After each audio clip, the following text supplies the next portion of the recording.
नियतः प्रणतः स्मताम् या देवी सर्वभूतेषु मातृरूपेण संस्थिता नमस्तस्यै नमस्तस्यै नमस्तस्यै नमो नमः।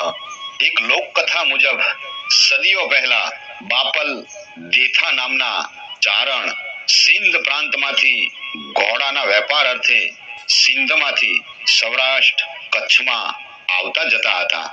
સાથે તેમના ધર્મપત્ની મિનળ દેવી પણ ક્યારેક તેમની સાથે આવતા હતા. આમ સોરઠનો સંપર્ક વધતા એ દંપતીએ પોતાના જીવનનો ઉત્તરાર્ધ સોરઠના સર્પકુંડ નામના તીર્થમાં વિતાવવાનો નિર્ણય લીધો.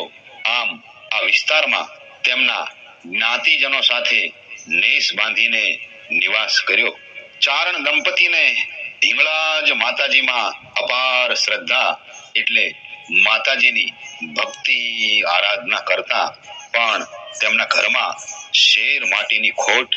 સમય જતા હિંગળાજ માતાજીએ પોતાના ભક્ત બાપલ દેથાની પરીક્ષા લેવાનો વિચાર કર્યો.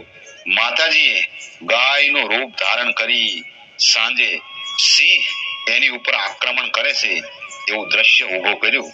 ગાયની રક્ષા કાજે બાપલ દેથા પોતાના પ્રાણનું બલિદાન કૂદી પડ્યા.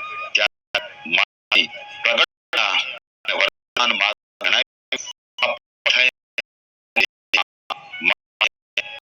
માટીની ખોટ છે. આમ બાપલ દેથાની ભક્તિ અને આર્તનાદથી પ્રાર્થના કારણે બાપલ ના ઘેર ભવાનીએ વિક્રમ સંવત 151 અષાઢ વરદાન આપતે માતાજીએ કહ્યું કે આજથી તારા દીકરીનો થશે અને નિશાની છે કે તેની બંને કાનની બૂટ વિંધાયેલી મેં તો માનજે કે તને આપેલા વરદાન મુજબ હું પોતે અવતાર કરી આવી છું. આ નિશાની સહિત માતાજીએ અવતાર ધારણ કર્યો. તેથી જગદંબા ભવાની કહેવાયા. જગદંબા બુટ ભવાની માતાજીના પરચાની તો સુરેન્દ્રનગર પંથકના હળવદ પાસના ગામે પેઠવાની ધારે આશરે 200-300 વર્ષ પહેલા બુટ ભવાની માતાજી પ્રગટ થયેલા. એ સમયે જગદંબા બુટ ભવાની માતાજીનો ઉપાસક મેરિયો ભુવો થઈ ગયો. મેરિયો ભુવો માતાજીની તન મન ધનથી ભક્તિ આરાધના કરતો. માતાજી બુટ ભવાની એની સાથે પડદે વાતો કરતા. પણ મેરિયાએ કહ્યું કે માતાજી તમે મને સન્મુખ આવી દર્શન આપો. માતાજીએ કહ્યું કે દીકરા તું મને ઓળખી શકશે નહીં. પણ વારંવાર મેરિયો ભુવો માતાજી પાસે પ્રાર્થના કરે છે. વારંવારની પ્રાર્થનાથી પ્રસન્ન થઈ માતાજીએ કહેલું કે દીકરા હું તને સન્મુખ દર્શન આપીશ.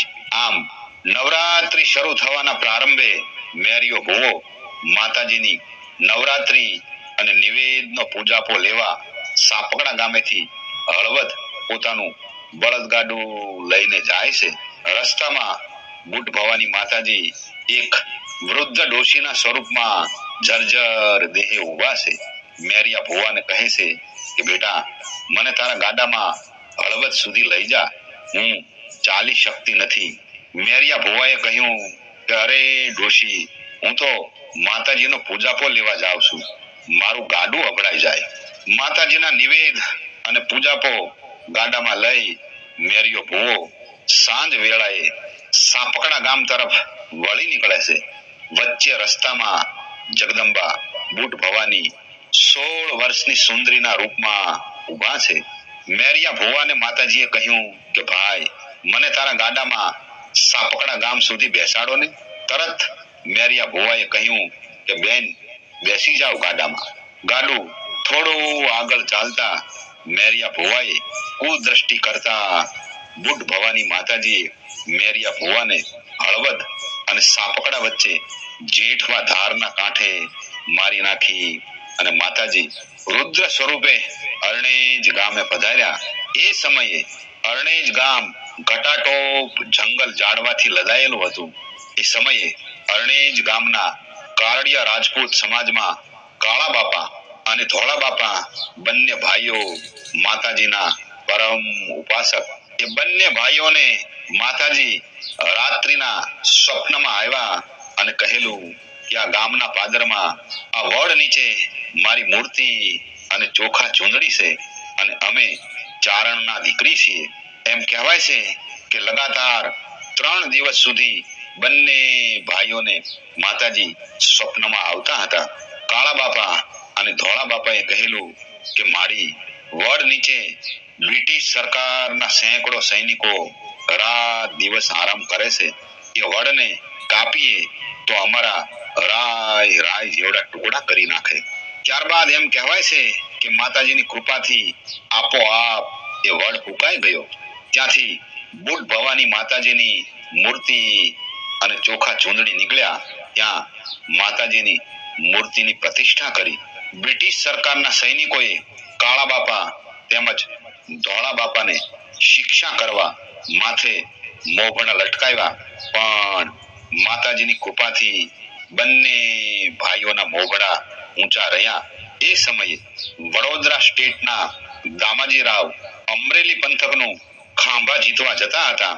ત્યારે માતાજી દામાજીરાવને સ્વપ્નમાં આવીને કહેલું કે તારા ઘેર દીકરાનો જન્મ થશે અને તારી પડીને વછેરો આવશે.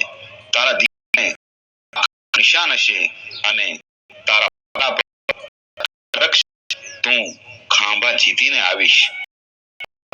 ભવાની માતાજી કૃપાથી રાવે સાણંદ અને ગાંગડ સ્ટેટના ભાયાતો પાસેથી અરણેજ ગામ વેચાતું લઈને બુટ ભવાની માતાજીને અર્પણ કર્યું. એમ કહેવાય છે કે એ અરસામાં હતી. બ્રિટિશ સરકારના રેલવે ઇજનરોએ રેલવે લાઈન નાખી દીધી. ગાડી ચાલુ કરતા જ એ સમયે રેલવેના ડબ્બા અને પાટા વેર વિખેર થઈ ગયા. આમ એવો બનાવ 2-3 વખત બનતા બ્રિટિશ સરકારના ઇજનરોને લાગ્યું કે અહીં કોઈ દૈવી શક્તિનો વાસ છે. એટલે તે સમયે અરણેજ બુટ ભવાની માતાજીને ₹1.25 શ્રીફળ અને ચુંદડી અને દીવાના દિવેલ લેખે બ્રિટિશ સરકારના વખતથી વર્ષાસન આપવામાં આવે છે. હાલમાં પણ ભારત સરકાર તરફથી પણ વર્ષાસન આપવામાં આવે છે. અરણેજના પાદરમાં ગાડી નીકળે ત્યારે ફરજિયાત ગાડીમાં વિસલ વગાડીને માતાજીને પગે લાગવામાં આવે છે.